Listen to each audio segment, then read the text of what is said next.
Madame Rossi, la parole est désormais à Monsieur Philippe Vigier. Merci Monsieur le Président, Monsieur le Ministre, Monsieur le rapporteur général, Mesdames, Messieurs les rapporteurs, mes chers collègues. Avec cet article 1, on voit bien que ce sont les principes de ce texte attendu depuis longtemps, ce texte important. Tout le monde parle de neutralité, tout le monde parle de laïcité, mais le mieux est de rappeler que ces valeurs, elles doivent être revisitées parce que ces valeurs, elles se sont fragilisées ces dernières années.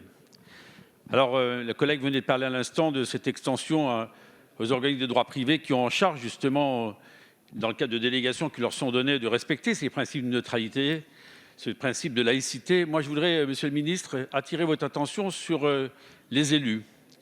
Vous avez la chance dans ce pays d'avoir 300 000 élus locaux, vous avez des agents de l'État qui sont les maires, et ce sont ceux qui sont en première ligne sur le terrain. Il y a l'Assemblée nationale, il y a le Sénat, il y a tout ce qui est décidé au niveau national, et puis après, il y a la déclinaison locale.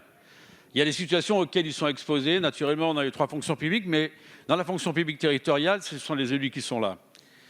Et pour eux, me semble-t-il, il est important de leur redire, de leur expliquer, parce que ça me paraît un exercice indispensable, ce que représente justement cette laïcité, ce que représente cette neutralité des services publics, et de les former, de les sensibiliser, de leur permettre, au cours justement de leur mandat, d'être plus armés, j'emploie ce mot à dessein, parce que cette neutralité, cette laïcité, si on veut qu'elle vive, elle sera vivante que si justement, chacun dans son rôle, chacun à son niveau de responsabilité, eh bien, on se retrouvera naturellement impliqué dans ce combat, parce qu'il ne s'agit rien d'autre que d'un combat.